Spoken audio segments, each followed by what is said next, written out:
Hello everyone, welcome to online engineering. इस particular session से हम लोग स्टार्ट करने वाले हैं एक और नया subject, that is soil mechanics and foundation engineering. इस पर्टिकुलर सीरीज में हम लोग सॉल्व करने वाले हैं एसएससी जेईई एग्जाम में पूछे गए इस पर्टिकुलर सब्जेक्ट बेस्ड सारे क्वेश्चंस। एक एक करके चैप्टर वाइज यहाँ पर क्वेश्चंस को मैं डिवाइड करूंगा और हर एक पर्टिकुलर क्वेश्चन का जो भी एक्सप्लेनेशन है, आंसर है, वो मैं आपको बताऊंगा। आशा है ये सभी क्वेश्चंस का सिर्फ आप वीडियो नहीं देखेंगे, बल्कि इन वीडियो को जब आप देख रहे हो, आप साथ ही साथ खुद के पेन पेपर पर इन क्वेश्चंस को मेरे से पहले सॉल्व करने की कोशिश करेंगे। ऑब्वियसली बात है, मेरी स्पीड कम होगी। रीजन इज दैट मुझे यहाँ पर पूरा एक्सप्लेनेशन भी आप लोगों को देना है। तो आप लोग कोशिश करिएगा किसी भी हाल में मेरे से पहले आपका आंसर आ जाना चाहिए। चलिए इस पर्टिकुलर सेशन को मैं शुरू करता हूं। पहला क्वेश्चन है एसएससी जेईई 2007 में पूछा हुआ, जो कि बोलता है that if void ratio is 0.67, water content is 0.188 and specific gravity is 2.68. पूछता है the degree of saturation of soil is, degree of saturation क्या होगा सॉइल का। तो उसके लिए देखिए बहुत ही सिंपल सा एक फॉर्मूला है, that is SE is equals to be WG। ये फॉर्मूला आप सभी ने पढ़ा होगा, डेरिवेशन भी देखा होगा, है ना। ये फॉर्मूला यहाँ पर यूज होने वाला है। आपको पूछा जा रहा है डिग्री ऑफ सेचुरेशन, मतलब कैपिटल S की वैल्यू पूछी जा रही है। E की वैल्यू क्वेश्चन में दे दी गई है एज 0.67, वाटर कंटेंट की वैल्यू दे दी गई है 0.188, G की वैल्यू पता है 2.68, है ना। अब यहाँ पर बहुत सारे स्टूडेंट्स को प्रॉब्लम कहाँ आ सकती है कि सर ये फॉर्मूला याद है, वैल्यूज पुट कर देते, लेकिन कैलकुलेशन विदाउट कैलकुलेटर नहीं हो पाती सर। देखिए यहाँ पर मैं बताता हूँ करके किस तरह से आपको सॉल्व करना, अप्रोक्सीमेटली आंसर निकालना है आपको। तो इसको सॉल्व करें, 0.188 इंटू 2.68 डिवाइडेड बाय 0.67। अब देखो अगर 0.6 होता, 0.6 इंटू 4 होता है हमारा 2.4, ठीक है ना। अगर मैं 0.7 होता तो इंटू 4 करने पर वैल्यू आ जाती 2.8। यहाँ न्यूमरेटर में दिख रहा है 2.68। ऑब्वियसली बात है, इसको कैंसिल करके वैल्यू अप्रोक्सीमेटली 4 के आसपास आएगी। इसका मतलब मैं इसकी वैल्यू को लिख सकता हूं एज 0.188 इंटू 4। अब 18 इंटू 4 आप सबको याद होना चाहिए, दैट इज 72, है ना। 72 से ऑब्वियसली बात है वैल्यू ज्यादा आएगी, क्योंकि यहाँ पर 0.18 नहीं है, 0.188 है ना। सो वैल्यू आ जाएगी वो 72 से ज्यादा आएगी। अब जरा ऑप्शंस को चेक करो एक बार, 72 से थोड़ा सा ज्यादा वैल्यू एक ही है, that is 75%। So this is your answer, that is 75%। Option number कौन सा हो गया, that is option number C बन गया। तो बड़ा आसान था ये क्वेश्चन को सॉल्व करना। फॉर्मूला सभी को याद है, मुझे पता है आप सबको ये फॉर्मूला याद होगा, है ना, क्योंकि अगर आप एग्जाम की तैयारी कर रहे हो, बहुत बेसिक फॉर्मूला, फर्स्ट चैप्टर का ही फॉर्मूला है। आगे बढ़ते हैं अगले क्वेश्चन की तरफ। नेक्स्ट क्वेश्चन है 2008 का, बोलता है कि भाई एक सेचुरेटेड क्ले है जिसकी पोरोसिटी की वैल्यू क्या है, 0.562। पोरोसिटी होता है eta is equals to be 0.562, ये दिया हुआ है। और पूछता है कि भैया वॉइड रेशियो की वैल्यू क्या हो जाएगी। अब पहले मेरे को ये बताओ, ईटा पोरोसिटी होता क्या है। Sir porosity is nothing but that is the ratio of volume of voids to the volume of soil, ये होता है। और सर अगर मैं वॉइड रेशियो की बात करता हूं तो ये होता है volume of voids to the volume of solids. Sir इनमें कुछ रिलेशन होता है क्या, बिल्कुल होता है। रिलेशन मैं आपको डिराइव करके दिखाता हूं। देखिए अगर ईटा की बात करें, volume of voids upon volume of soil था, सॉइल में आते हैं आपके सॉलिड्स और वॉइड्स दोनों, इस तरह से लिख सकते हैं। न्यूमरेटर डिनोमिनेटर दोनों को मैं डिवाइड कर देता हूं with the volume of solids, तो ये बन जाएगा VV upon VS plus VS upon VS in the denominator. अब देखिए ये जो वीवी अपॉन वीएस है, this is nothing but this is your void ratio. So इसको मैं लिख सकता हूँ ई, ये जो रेशियो अगेन इसको भी लिख सकता हूँ, इसको लिख सकता हूँ 1। सो ये हो जाएगा ई अपॉन 1 प्लस ई, ठीक है। इसी फॉर्मूले को रीअरेंज करोगे तो यहाँ पर देखो, जैसे मैंने अभी डेराइव करके दिया, eta is equals to be e upon 1 plus e, वैसे ही ई की वैल्यू आ जाती ईटा अपॉन 1 माइनस ईटा। बस रीअरेंज करना है, डेरिवेशन मैंने आपको करके बताया है, बट एक्चुअली आपको एग्जाम में डेरिवेशन नहीं पूछा गया था। इस क्वेश्चन में आपको वैल्यू यहाँ पर पुट करनी थी। तो हमें दिया हुआ ईटा, ई की वैल्यू निकालनी है। Eta is 0.562, divided by 1 minus 0.562। अब देखो इसको लिख सकते हैं हम लोग एज 0.562 डिवाइडेड बाय 0.438। यस और नो लिख सकते हैं सर। अब देखिए अगर मैं 8 से डिवाइड करता हूं तो 8 इंटू 7 होता है 56।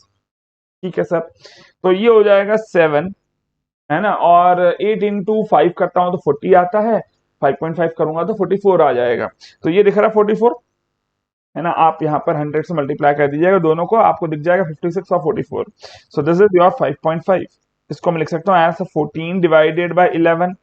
क्यों ऐसा कर रहा हूं, क्योंकि मुझे विदाउट कैलकुलेटर बहुत इजीली जल्दी जल्दी सॉल्व करना है। तो भैया मैं एक ऐसे सिंप्लीफाइड फॉर्म में लिख लेता हूं जिसका मुझे इजीली यहाँ पर फैक्टर्स निकालना आसान हो जाएगा। अब देखो अगर मैं 14 की बात करता हूं वो 11 से तो ज्यादा है, 1 पॉइंट यहाँ पर बचेगा 3, 30 हो जाएगा। 30 ऑब्वियसली बात है 22 से बड़ा है, मतलब यहाँ पर 2 लिख दूंगा, बचेगा 8। 8 को अगेन मैं यहाँ पर 80 लिखूंगा, 80 डिवाइडेड बाय 11 करूंगा तो वैल्यू आएगी 7। ठीक है, तो 2.7 अप्रोक्सीमेटली आंसर आ रहा है ना, 2.73 आ जाएगा मेरे पास आंसर। ठीक है, लेकिन ये अप्रोक्सीमेट आंसर है जो कि मैंने अभी अप्रोक्सीमेशन यूज करके कैलकुलेट करा है। एग्जैक्टली आंसर क्या आएगा वो ऑप्शन में दिख रहा है। कौन सा ऑप्शन मैच करता है, that is your option number A. देखिए ध्यान दीजिएगा ये एसएससी जेई के प्रीलिम्स के क्वेश्चंस है, इसमें कैलकुलेटर अलाउड नहीं होता है। दैट मीन्स अगर आप खुद भी क्वेश्चंस कर रहे हो तो कैलकुलेटर को भूल कर भी हाथ में मत ले लीजिएगा। विदाउट कैलकुलेटर क्वेश्चन सॉल्व हो पा रहा है तभी वो क्वेश्चन को सॉल्व मानिएगा, अदरवाइज वो आपसे सॉल्व नहीं हुआ ये मान लीजिएगा, है ना। चलिए अभी आगे बढ़ते हैं। नेक्स्ट क्वेश्चन है यहाँ पर 2009 का। The ratio of volume of voids to the volume of soil is. देखिए मैंने आपको ऑलरेडी बता दिया, porosity is nothing but that is volume of voids to the volume of soil. Porosity की रेंज की बात करें तो ये हमेशा ही क्या होता है, 1 से कम होता है लेकिन 0 से ज्यादा होता है। इसी के अलावा वॉइड रेशियो है, वॉइड रेशियो होता है volume of voids to the volume of solids. इसकी बात करें तो ई की वैल्यू 0 से ज्यादा होती है, मैक्सिमम वैल्यू फिक्स्ड नहीं है ना। एयर कंटेंट की बात करें जो ए ऑप्शन में लिखा हुआ है, that is nothing but that is volume of air to the volume of voids, है ना। अगर एयर कंटेंट की बात करें ये 0 और 1 के बीच में लाई करता है, 0 भी हो सकता है 1 भी हो सकता है। खैर मैंने उल्टा लिख दिया, वापस से ठीक कर देता हूं इसको, 1 पहले आएगा बाद में 0 आएगा इधर, है ना। तो ये होना चाहिए था, 0 और 1 के बीच में होना चाहिए। इसी के अलावा और क्या बचा है यहाँ पर सर, और कुछ है नहीं यहाँ पर जो हमारे ऑप्शन में दिया था, है ना। इसी के अलावा एक और होता है that is eta A. Eta A is nothing but that is volume of air to the volume of soil. अगर ईटा ए की बात करें तो ईटा ए की वैल्यू ग्रेटर देन और इक्वल्स टू बी 0 होती है ना। मैक्सिमम वैल्यू अगर मैं इसकी बात कर लूं तो इसकी वैल्यू हमेशा ही 1 से कम रहेगी। ठीक है, 1 के बराबर भी ये नहीं हो सकता है। अब इसके अलावा वाटर कंटेंट आता है जो आप लोग कैलकुलेट करते हो एज इक्वल्स टू बी और weight of water to the weight of solids. ठीक है, उसके बारे में obviously बात है, अभी आगे क्वेश्चंस आएंगे। अगर मैं इस चैप्टर की बात करूं नंबर ऑफ क्वेश्चंस काफी ज्यादा है। सबसे हाईएस्ट वेटेज वाला चैप्टर है ये आपका, जो पहला ही चैप्टर होता है सॉइल मैकेनिक्स का। एसएससी जेई के एग्जाम में सबसे ज्यादा क्वेश्चन इसी चैप्टर से आते हैं। हाँ अगर कोई दूसरी एग्जाम में चले जाते हैं तो वहां पर कुछ अलग चैप्टर पे ज्यादा क्वेश्चन आएंगे, है ना। अभी फिलहाल चलिए देखते हैं आंसर क्या आ जाएगा, that is your option number B. देखिए अभी फिलहाल क्वेश्चन में लिखा था volume of voids to the volume of soil, तो दिस इज योर आंसर, है ना। मैंने खैर रेंज भी आपको दे दी है इसकी, है ना। और आगे बढ़ते चलिए नेक्स्ट क्वेश्चन की तरफ। अगला क्वेश्चन क्या है, 2010 का क्वेश्चन है that the uniformity coefficient of a soil is. अब यूनिफॉर्मिटी कोएफिशिएंट क्या होता है, दैट इज CU, सबको ये याद है, that is D60 upon D10, ये भी याद है सर।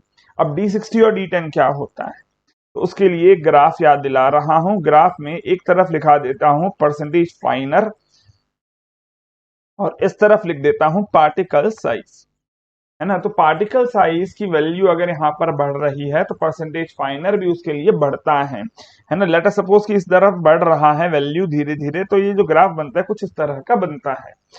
जहां पे भी 10% फाइनर हो, ऑब्वियसली बात है परसेंटेज फाइनर 100 तक जा सकता है। What is percentage finer, that is the percentage of particles which are smaller than the given size. कुछ कुछ बातें हैं, सारी चीजें मैं लिखकर तो आपको नहीं दूंगा लेकिन हाँ बोलकर जरूर समझा रहा हूं। कोशिश करिएगा आपको मेरे बोलने पर ही समझ में आ जाए, because you are actually solving the questions.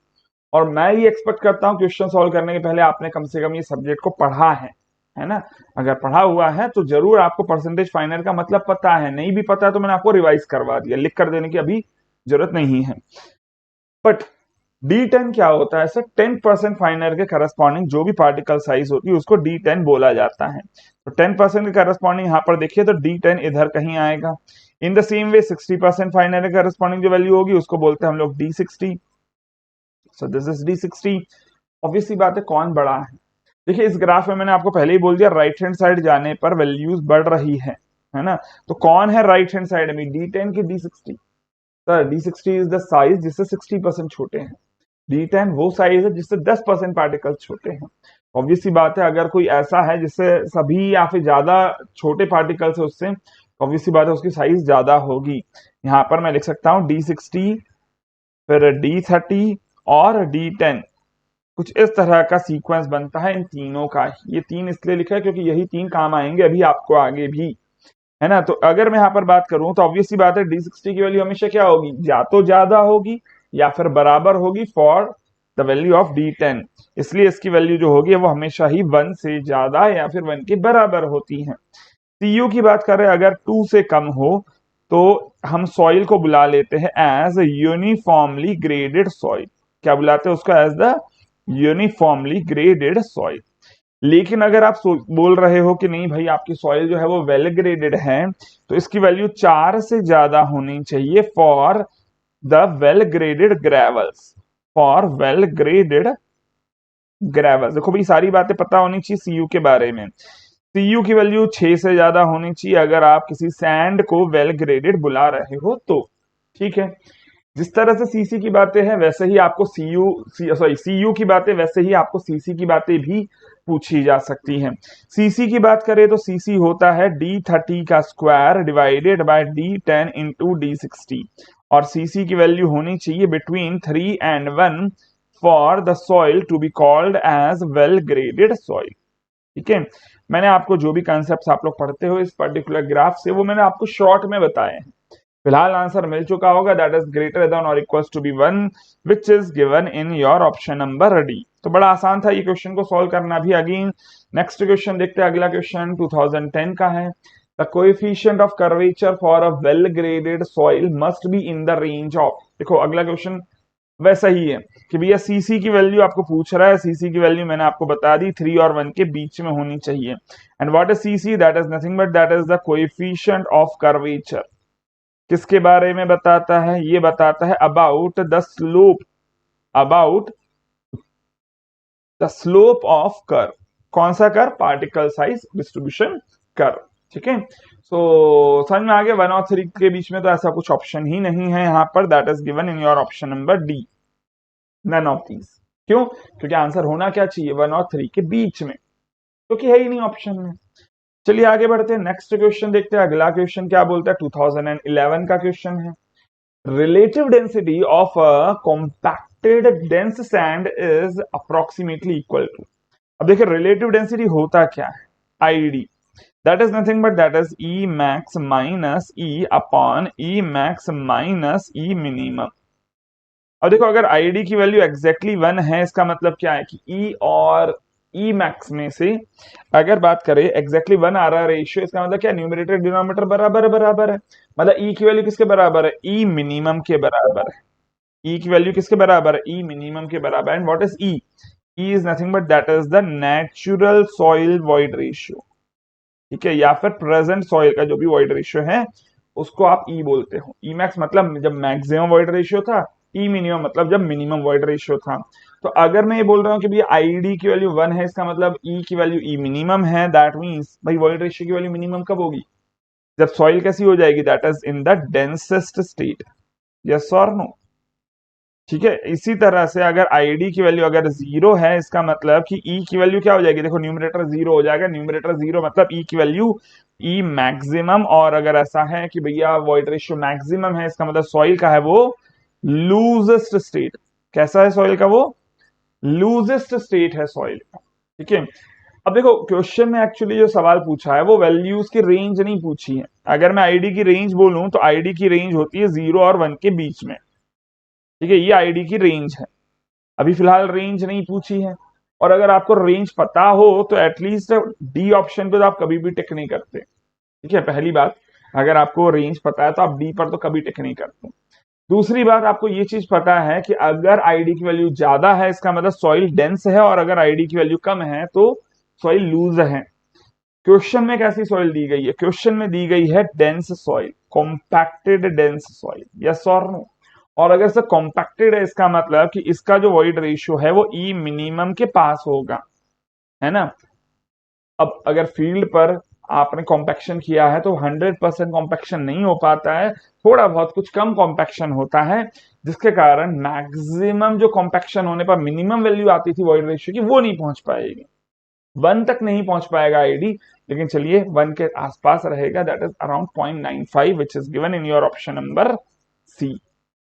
ठीक है, तो यहां पर इस क्वेश्चन को सॉल्व करना बड़ा आसान था, लेकिन हाँ आपको ये पता होना चाहिए था that what is the relative density, इसी को बोलते हो आप डेंसिटी इंडेक्स भी।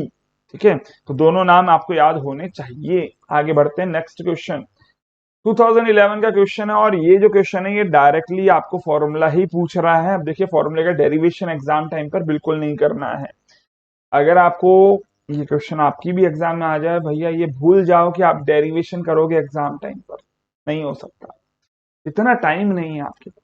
ठीक है, बट हाँ ये फॉर्मूला कहाँ पढ़ते हो, ये कॉम्पैक्शन चैप्टर में भी पढ़ा जाता है, as well as soil properties के चैप्टर में भी आप यही सेम फॉर्मूला पढ़ते हो, है ना। सॉइल प्रॉपर्टीज वाला चैप्टर में तो ऑब्वियसली बात है गामा के फॉर्मूला आपने देखे ही है, बट अगर मैं आपको कॉम्पैक्शन चैप्टर में याद दिलाऊं तो आप लोगों ने पढ़ा होगा air void line. Air void line ना याद आती हो तो जीरो एयर वॉइड लाइन भी होती थी। एयर वॉइड लाइन की बात करें तो उसका जो इक्वेशन होती थी वो होती थी that is 1 minus eta A into ji gamma W upon 1 plus W G, ये थी आपकी for the air void line. इसी के अलावा अगर आपने कॉम्पैक्शन चैप्टर पढ़ा है तो एक और लाइन होती थी that is zero air void line, और उसकी इक्वेशन क्या होती थी that is G gamma W upon 1 plus W G. ठीक है, ये दोनों ही इक्वेशंस आप बहुत अच्छे से याद रखते हो, अगर नहीं रखा है तो थोड़ा सा आप जाग जाइए, क्योंकि ये दोनों इक्वेशन के नाम भी मैंने आपको बताए हैं कि इक्वेशन किसकी है और दूसरी वाली इक्वेशन किसकी है। कहाँ पढ़ते हो? कॉम्पैक्शन चैप्टर उठाकर चेक कर लीजिए, बिल्कुल आप लोगों ने सभी ने पढ़ा होगा ये। अगर पढ़ा है तो फॉर्मूला याद होना चाहिए, ना याद हो तो ये गलती ऑब्वियस सी बात है आपकी, आपको थोड़ा सा और रिवाइज करना पड़ेगा, है ना। यही एक्चुअली बस आप लोगों को बोल सकता हूँ कि भैया रिवाइज कर लीजिए थोड़ा सा और। अभी फिलहाल आंसर कौन सा है? That is given in your option number C. I hope आप लोगों ने सभी ने मैच कर लिया होगा कौन सा ऑप्शन है। अगला क्वेश्चन देखते हैं, नेक्स्ट क्वेश्चन 2011 का है, मैच मैच करने का क्वेश्चन है। देखो जरा, लिस्ट 1 में दिया नेम ऑफ पर्सन और लिस्ट 2 में दिया है उसका फील्ड ऑफ कंट्रीब्यूशन। ठीक है, स्टोक लॉ, स्टोक लॉ अगर आप लोगों को याद हो तो आप लोगों ने एनवायरमेंटल इंजीनियरिंग में जब सेडिमेंटेशन टैंक पढ़ा था तो सेडिमेंटेशन टैंक में आपने पढ़ी होगी सेटलिंग वेलोसिटी का फॉर्मूला, याद है सर? क्या पढ़ा था? That is equals to be और G minus 1 into gamma W upon D square upon 18 mu. ये फॉर्मूला आप लोग पढ़ते हो on the basis of Stokes law, है ना। स्टोक्स लॉ ने एक्चुअली दिया क्या था? उसने दिया था about the drag force that is acting on the sphere freely falling in a particular fluid. तो फ्लूइड मैकेनिक्स में एक्चुअली ये स्टोक्स लॉ पढ़ा जाता है। चैप्टर का नाम भी बता देता हूं, that is the flow past submerged bodies, लेकिन उसका यूज किया जाता है फिर एनवायरमेंटल इंजीनियरिंग में सेटलिंग वेलोसिटी की वैल्यू डिराइव करने के लिए। सेटलिंग वेलोसिटी वैसे तो सॉइल मैकेनिक्स में भी यूज होती है। कहाँ यूज होती है? जब आप सेडिमेंटेशन एनालिसिस करते हो to understand the particle size variation in the fine grain soil. Sedimentation analysis जब करते हो उसमें भी सेटलिंग वेलोसिटी का यूज होता है। इसी को आप लोग लिख देते हो एज इक्वल्स टू बी के इंटू डी स्क्वायर, ठीक है, for the soil. But sir ये कौन सा फॉर्मूला है, कौन सा लॉ है? That is Stokes law. और स्टोक्स लॉ किसके लिए फॉर्मूला दिया था? सेटलिंग वेलोसिटी के लिए फॉर्मूला दिया था। फर्स्ट को मैंने मैच कर दिया विद 5। सेकेंड बोलते हैं डार्सी लॉ। डार्सी लॉ आप लोग पढ़ते हो किसमें? V is equals to be K I. कहां पढ़ते हो सर? ये पढ़ते हो परमेबिलिटी के चैप्टर में। ठीक है, अब ये मत बोलना कि सर परमेबिलिटी पढ़ी ही नहीं है अभी तक। भाई इतना तो जरूर पढ़ा होगा, है ना। तो परमेबिलिटी चैप्टर में क्या पढ़ा जाता है, वाटर का flow through the soil, through the soil ये दिख रहा। ठीक है, तो इसको मैं मैच कर लेता हूं विद 4। 5 के बाद 4 मैच होना चाहिए, ऑप्शन दिख चुका होगा अभी तक आपको। पॉइजली फॉर्मूले की बात करें, ये सर कैपिलरी में जो फ्लो होता है उसको यहाँ पर गवर्न करता है, और एट्रबर्ग कंसिस्टेंसी लिमिट्स, है ना। Liquid limit, plastic limit, shrinkage limit पढ़ा हुआ है सभी ने, तो इसको मैं मैच कर देता हूँ विद द कंसिस्टेंसी लिमिट्स। ठीक है, तो इजीली मैच हो जाता है, that is 5413 is the code, जो कि एग्जैक्टली मैच कर रहा था आपके ऑप्शन नंबर ए में। बहुत सारे स्टूडेंट ने पहले ही मैच कर लिया होगा, क्योंकि सिर्फ 5 और 4 भी अगर मैच कर लेते तो भी काम बन जाता। अगला क्वेश्चन देखते हैं, नेक्स्ट क्वेश्चन है 2012 का क्वेश्चन है, वाटर कंटेंट का रेंज पूछ रहा है।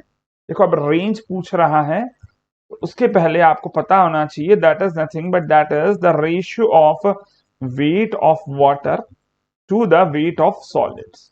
किसका रेशियो होता है ये, वेट ऑफ वाटर और वेट ऑफ सॉलिड्स का रेशियो होता है। ठीक है, मल्टीप्लाइड बाय 100 अगर वैल्यू परसेंटेज में चाहिए तो। अब देखो ये वैल्यू ऑब्वियस ही बात है, वाटर जीरो भी हो सकता है। अगर वाटर जीरो है तो सॉइल कौन सी हो जाएगी, ड्राई सॉइल हो जाएगी। सर ड्राई सॉइल के लिए वाटर कंटेंट क्या हो जाएगा, जीरो हो जाएगा, क्योंकि सर उसमें पानी ही नहीं है। अगर पानी ही नहीं है मतलब वेट ऑफ वाटर भी जीरो हो जाएगा। लेकिन अगर मैं बात कर रहा हूं कुछ ऐसी सॉइल जो बहुत ज्यादा लूज है ना, लूज सॉइल, पार्टिकल्स बहुत दूर दूर है उसके अंदर, ऑब्वियसली बात है पार्टिकल्स दूर मतलब वॉइड ज्यादा, सारे वॉइड में पानी भर दो तो हो सकता है कि वो जो वॉइड में भरा हुआ पानी है ना उसका वेट ज्यादा आ जाए as compare to the solids. बिल्कुल ऐसा हो सकता है, that the weight of water is more than weight of solids, है ना। सैचुरेटेड लूज सॉइल की बात कर रहा हूं। ठीक है, तो उसके लिए हो सकता है कि वाटर कंटेंट की वैल्यू 100% से भी ज्यादा आ जाए।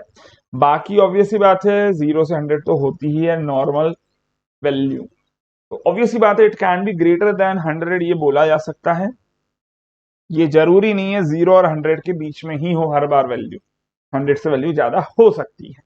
ठीक है, तो यहां पर लिख सकता हूं option number B is the correct answer. अगला क्वेश्चन देखते हैं, 2013 का क्वेश्चन है, बोलता है भैया volume of voids is equals to the volume of solids. पूछता है कि भैया पोरोसिटी और वॉइड रेशियो क्या होगा। देखो भैया वॉइड रेशियो क्या होता है, that is volume of voids to the volume of solids. अब क्योंकि ये दोनों बराबर बराबर है, इसका मतलब रेशियो की वैल्यू क्या आ जाएगी, 1 आ जाएगी, वॉइड रेशियो 1 है आपके पास। अब ईटा होता है ई अपॉन 1 प्लस ई, मतलब ई अपॉन 1 प्लस ई की वैल्यू पुट करूंगा तो ये वैल्यू आ जाएगी 1.2, दैट इज 0.5। ठीक है ना, तो देखो दोनों की वैल्यू मिलेगी, एक है 1 और एक है 0.5। पहले आपको आना था पोरोसिटी की वैल्यू दैट इज 0.5 और बाद में आना था वैल्यू वॉइड रेशियो की, that is option number C. बड़ा आसान था क्वेश्चन। हाँ, गलत होने के चांसेस कहाँ हो सकते हैं कि भैया आप 0.5 और 1 की जगह 1 और 0.5 वाले ऑप्शन पे टिक कर दो, तो दोनों ऑप्शन दिए आपको। ठीक है, अगला क्वेश्चन देखते हैं, नेक्स्ट क्वेश्चन क्या है, बोलता है भैया volume of voids to the volume of soil is known as.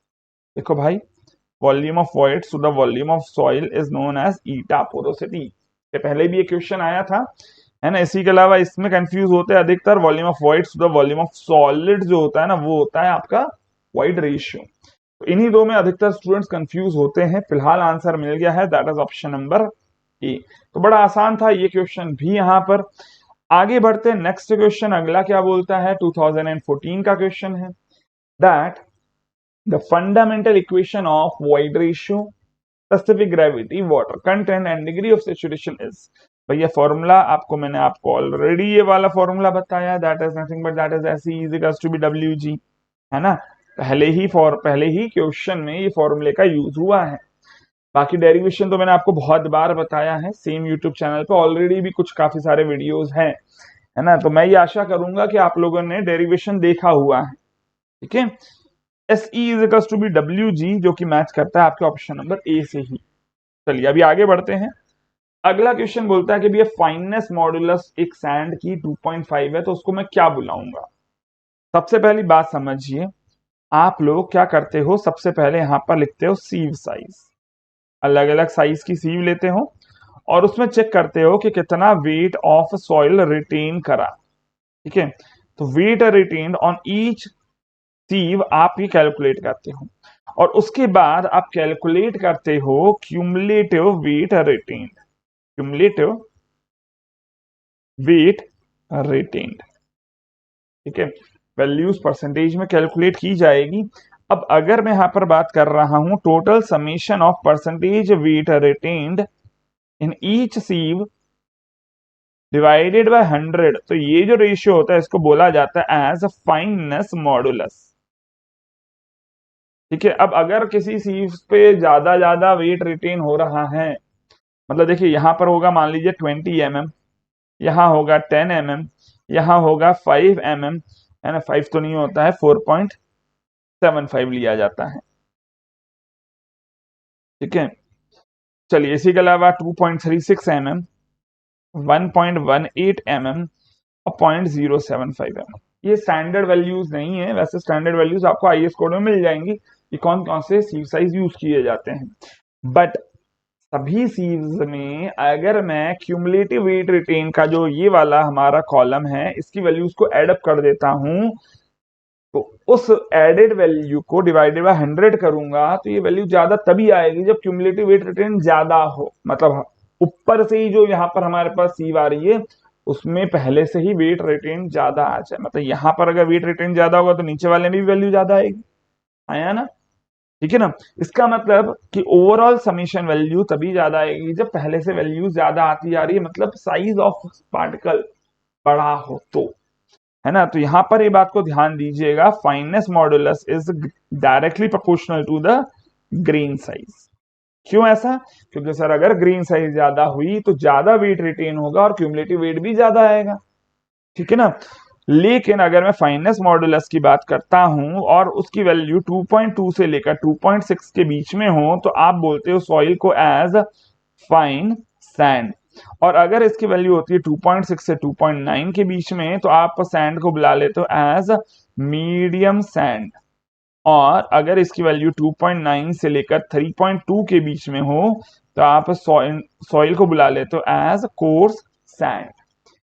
Values इसलिए बता दी मैंने क्योंकि क्वेश्चन में एग्जैक्टली आपको पूछा था 2.5 के लिए, तो 2.5 वाला कौन सा ऑप्शन आ जाएगा sir? That is nothing but that is your fine sand, है ना। अच्छा सर लाइन लिखा हुआ फाइन नहीं है, और वो तो बहुत सारे स्टूडेंट यहाँ पर भी बोलेंगे अरे सर ऑप्शन तो है ही नहीं फाइन सैंड का। भाई थोड़ी बहुत अगर इस तरह की मिस्टेक हो टाइपिंग की तो आई होप आप सभी इतना अंडरस्टैंड जरूर कर पाएंगे। ठीक है, आगे बढ़ता हूं, नेक्स्ट क्वेश्चन की बात करते हैं। अगला क्वेश्चन है 2014 का ही, बोलता है भैया वॉइड रेशियो और पोरोसिटी में रिलेशन बता दो। देखो मैंने आपको डेरिवेशन भी करके बता दिया है, that is eta upon 1 minus eta, और ईटा की वैल्यू होती है ई अपॉन 1 प्लस ई, है ना। अब क्वेश्चन में कौन सा फॉर्मूला दिया है वो बता देता हूं, चलो लगे हाथ। That e is equals to be eta into 1 plus e. इसको जरा क्रॉस मल्टीप्लाई कर लीजिए और ये देखो क्रॉस मल्टीप्लाई करके कौन सा ऑप्शन दिख रहा है? That is option number B. दिख गया ऑप्शन? ठीक है, तो ऑप्शन में थोड़ा सा ये है कि रीअरेंज करके आपको आप फॉर्मूला लिखा हुआ था, बाकी डेरिवेशन तो मैंने आपको बता ही दिया, छोटा सा डेरिवेशन था, मैंने आप सबको बता दिया पहले ही डेरिवेशन। अगला क्वेश्चन देखते हैं 2017 का, that which of the following is true. तीन स्टेटमेंट है और चौथा है all the options are correct. पहला है ड्राई सॉइल, तो देखो अगर मैं फेज डायग्राम बनाकर दिखाता हूं, फेज डायग्राम में ड्राई सॉइल का मतलब होता है जिसमें से सॉलिड्स है और उसके अलावा सिर्फ हवा है, सो this is your dry soil. ठीक है, इसी के अलावा अगर मान लीजिए आपकी सॉइल है पार्शियली सेचुरेटेड, तो पार्शियली सेचुरेटेड का मतलब होता है कि सॉलिड्स के अलावा कुछ पानी है और बाकी कुछ बचा हुआ जो वॉइड्स है उनमें है present air, so this is your partially saturated soil. Partially saturated भी बुलाया जा सकता है या फिर अनसेचुरेटेड भी बुलाया जा सकता है। इसी के अलावा अगर और बात करते हैं, तीसरा जो यहाँ पर सॉइल हो सकता है वो होता है आपका सेचुरेटेड सॉइल। अब सेचुरेटेड सॉइल में जितने भी वॉइड्स है सभी में पानी भरा होता है, इसमें हवा बिल्कुल भी नहीं होती। सेम डायग्राम बनेगा सुपर सेचुरेटेड के लिए भी, लेकिन सर अगर सुपर सेचुरेटेड बोला जा रहा है तो एक छोटा सा डिफरेंस आता है सुपर सैचुरेटेड सॉइल में। वो ये आता है कि भैया सॉइल का जो वॉल्यूम है ना वो बढ़ जाएगा because of the presence of extra volume of water. तो अगर मान लीजिए कुछ एक्स्ट्रा पानी प्रेजेंट है और सारे के सारे वॉइड्स में पानी भी है, तो उसके लिए भी एस की वैल्यू 1 होगी, इसके लिए भी एस की वैल्यू 1 होगी। हाँ, अगर मैं सॉइल ड्राई है तो उसके लिए एस की वैल्यू 0 होगी। What is S? That is degree of saturation. ठीक है, तो अभी फिलहाल देखो जरा, फर्स्ट बोलता है A that in a dry soil all the voids are filled with air. बिल्कुल सही बात है भाई, सारे के सारे वॉइड्स में अगर हवा है, पानी बिल्कुल ना हो, तो सॉइल को बोलते हो आप ड्राई सॉइल। सेकंड बोलता है दैट एक सैचुरेटेड सॉइल में सारे वॉइड्स में पानी ही भरा होता है, हवा नहीं होगी, ऑब्वियस सी बात है, तो दैट इज ऑल्सो ट्रू। तीसरा बोलता है एक पार्शियली सैचुरेटेड सॉइल में voids are occupied by both air and water. ये दिख रहा है पार्शियली सैचुरेटेड, तो ये भी सही है। दैट मीन्स तीनों के तीनों सही। आप तीनों पे टिक नहीं करेंगे, आप टिक करेंगे ऑप्शन नंबर डी पर।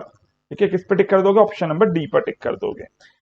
अगला क्वेश्चन देखो नेक्स्ट 2017 का, that the void ratio for saturated soil is equal to dash. किसके बारे में पूछ रहा है? वॉइड रेशियो के बारे में। वॉइड रेशियो क्या होता है? That is volume of voids to the volume of solids.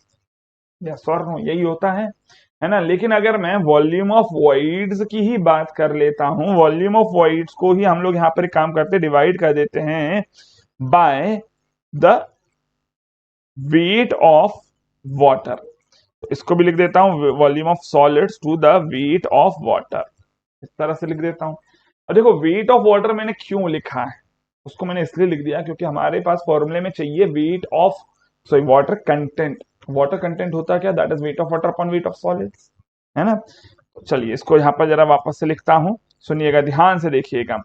Volume of voids to the weight of water को मैं लिख सकता हूं volume of water into density of water, है ना। वेट लिख रहे हो तो गामा भी लिखा जा सकता है ना। तो चलिए मैं यहां पर अगर वेट बोल रहा हूं तो गामा ऑफ वाटर लिखना चाहिए था, लिख देता हूं। Volume of solids, volume of solids को मैं लिख सकता हूं as the weight of solids divided by gamma of solids divided by weight of water. इसको फर्दर लिखा जाए तो इसको लिखा जा सकता है एज इक्वल्स टू बी, देखिए ये जो रेशियो दिख रहा है ना, volume of voids to the volume of water, sir volume of water to the volume of voids is S, है ना। So this is nothing but this is your 1 by S, this is 1 by S. किसको लिखा है मैंने? Red वाले, mark कर देता हूं अलग से वापस से, ठीक है। और बाकी ऑब्वियसली बात है sir, divided by 1 by gamma W, ठीक है, ये भी लिख देता हूं। साथ ही साथ अगर मैं चेक करूं, देखिए ये जो रेशियो दिख रहा है कौन सा, चलिए इसको वापस से लिख देता हूं एक बार, weight of solids to the weight of water into 1 by gamma S, ठीक है। अच्छा, एक छोटी सी यहां पर याद रखिएगा बात को, क्या है सर? ये जो पर्टिकुलर रेशियो दिख रहा है ये क्या है? Weight of water to the weight of solids, that is nothing but that is water content. अब अगर मैं इसी को लिखना चाहूं, देखिए 1 by S as it is लिख देता हूं, है ना। और क्या बचता है यहाँ पर? बच रहा है sir gamma S upon gamma W numerator में, ठीक है।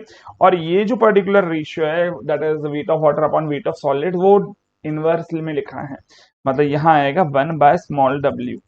अब बात को ध्यान से देखिएगा, ये जो रेशियो है this is gamma S upon gamma W, density of solids to the density of water, that is specific gravity of the solids, है ना। वाटर कंटेंट ऊपर चला जाएगा, नीचे है एस, और ये पूरा का पूरा है किसके बराबर? ई के बराबर। तो ये फॉर्मूला सभी ने देखा है। So what is E? E is nothing but that is the product of W and specific gravity divided by specific gravity. But क्योंकि सॉइल बोल दी गई है सैचुरेटेड, मतलब एस की वैल्यू 1 हो जाएगी, इसका मतलब ई की वैल्यू क्या आ जाएगी? Water content into G S. किसके लिए? For saturated soil. यही तो पूछा गया था कि भाई प्रोडक्ट होगा कि डिफरेंस होगा कि एडिशन होगा। ऑब्वियसली बात है ये प्रोडक्ट होगा, वाटर कंटेंट और स्पेसिफिक ग्रेविटी का, ठीक है। तो आंसर मिल चुका है ऑप्शन नंबर बी। फॉर्मूले का डेरिवेशन खैर मैंने आपको बता दिया, ये फॉर्मूला हमने पहले भी यूज किया है, बट पहले मैंने सिर्फ फॉर्मूले को यूज करवा दिया था, डेरिवेशन नहीं बताया था, लगे चलो डेरिवेशन भी देख ही लिया अब आपने। अगला क्वेश्चन देखते हैं, नेक्स्ट क्वेश्चन क्या है 2017 का। तो स्पेसिफिक ग्रेविटी ऑफ सॉइल के बारे में पूछ रहा है। अब देखिए इस क्वेश्चन में कुछ स्टूडेंट्स बिल्कुल कंफ्यूज हो सकते हैं, कुछ तो बिल्कुल नहीं होंगे। क्यों नहीं होंगे? क्योंकि सर ज्यादा पता ही नहीं है, तो कंफ्यूज होने लायक नॉलेज ही नहीं हमारे पास। कंफ्यूज क्यों होंगे सर, अब ये बता दो। जिसको नॉलेज नहीं है वो तो चलो ठीक है सर, हम देख लेते हैं आप क्या बताना चाह रहे हो। सुनिए, स्पेसिफिक ग्रेविटी एक्चुअली दो तरह से डिफाइन होती है इन योर सॉइल मैकेनिक्स। ठीक है, एक होती है that is true specific gravity. क्या होती है पहली वाली? True specific gravity. ठीक है, इसी को कई बार बोल दिया जाता है एज एब्सोल्यूट स्पेसिफिक ग्रेविटी। अब ये होता क्या है? ये होता है sir, this is gt, that is nothing but that is equals to be weight of solids, 1 unit volume of solids, to the weight of water of 1 unit volume of 1 unit volume of 1 unit volume। ठीक है, ये जो होता है इसकी value होती है gamma S upon gamma W के बराबर, और इसी की वैल्यू होती है स्पेसिफिक ग्रेविटी ऑफ सॉलिड्स के बराबर।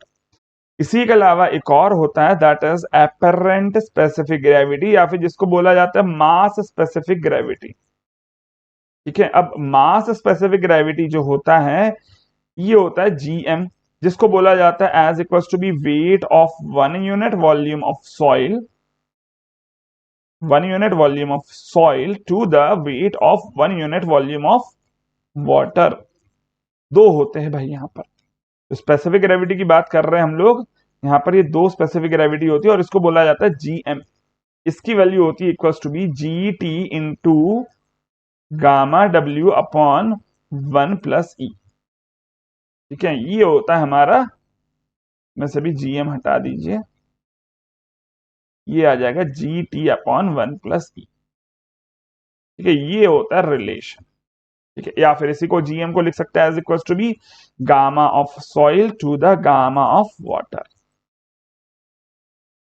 ठीक है, अब गामा ऑफ सॉइल का फॉर्मूला आपको सबको पता है।